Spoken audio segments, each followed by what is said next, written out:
Job, chapitre 30.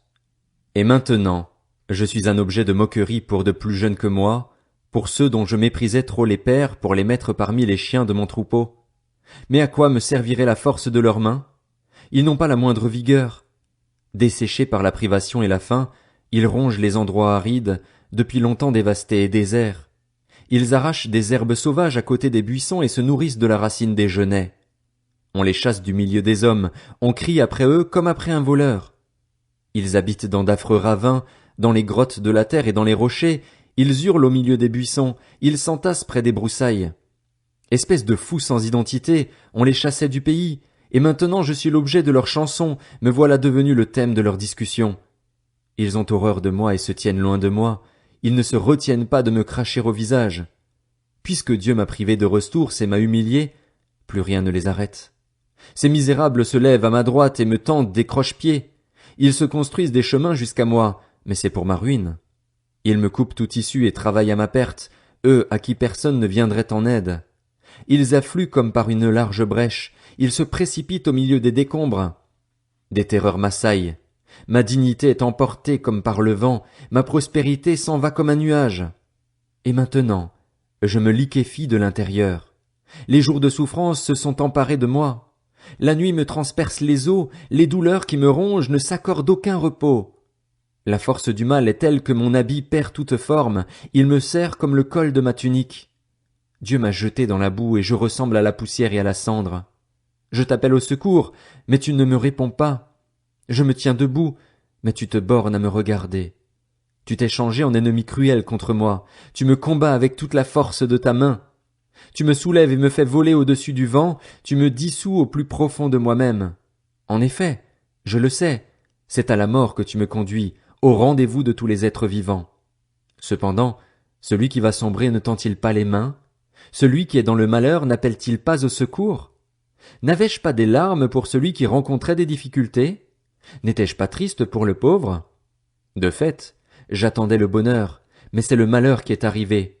J'espérais la lumière, mais c'est l'obscurité qui est venue. Je suis sans arrêt profondément bouleversé. Les jours de souffrance m'ont surpris. Je marche noirci, mais pas par le soleil.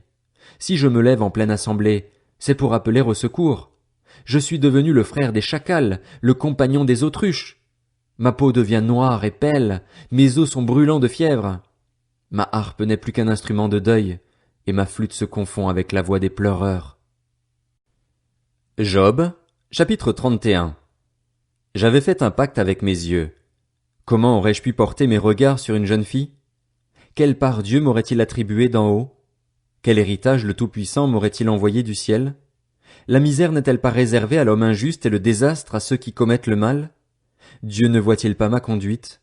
Ne compte-t-il pas tous mes pas? Si j'ai marché dans la fausseté, si mon pied a couru vers la tromperie, que Dieu me pèse sur une balance juste et il reconnaîtra mon intégrité. Si mon pas s'est écarté du droit chemin, si mon cœur s'est laissé guider par mes yeux, si une impureté quelconque s'est attachée à mes mains, qu'un autre profite de ce que j'ai semé et que mes jeunes plantes soient déracinées. Si mon cœur s'est laissé attirer par une femme, si j'ai fait le guet à la porte de mon prochain, que ma femme tourne la meule pour un autre et que d'autres couchent avec elle. En effet, c'est un acte scandaleux, une faute qui doit être sanctionnée, c'est un feu qui dévore jusqu'au gouffre de perdition et qui aurait détruit jusqu'à la racine toute ma récolte.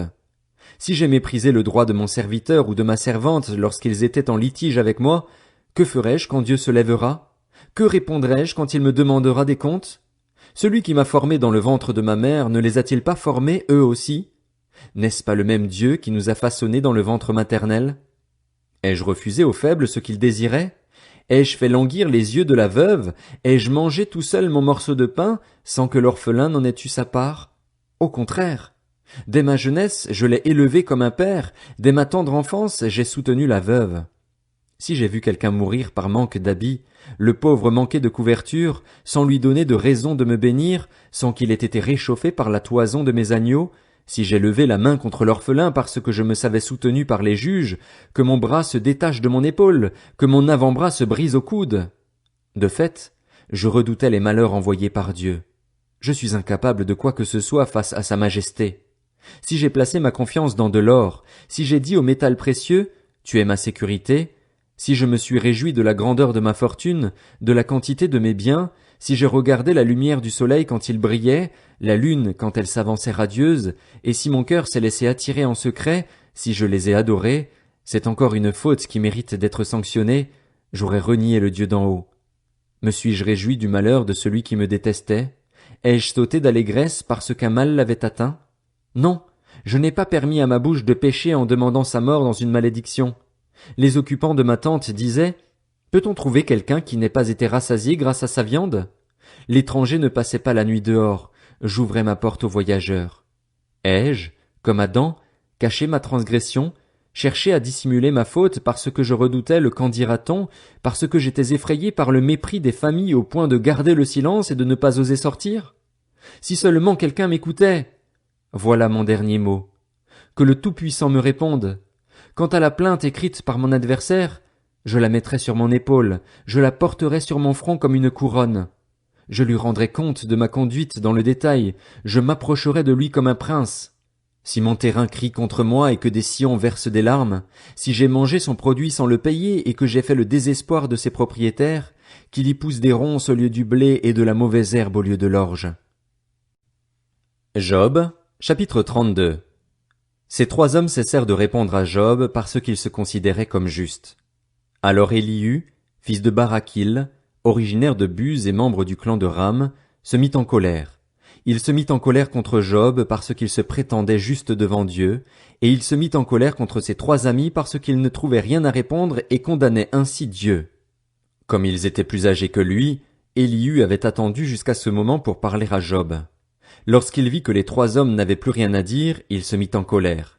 Élihu, fils de Barakil, originaire de Buz, prit la parole et dit, « Je suis jeune, et vous êtes des vieillards. Voilà pourquoi j'étais intimidé et j'avais peur de vous exprimer mon opinion.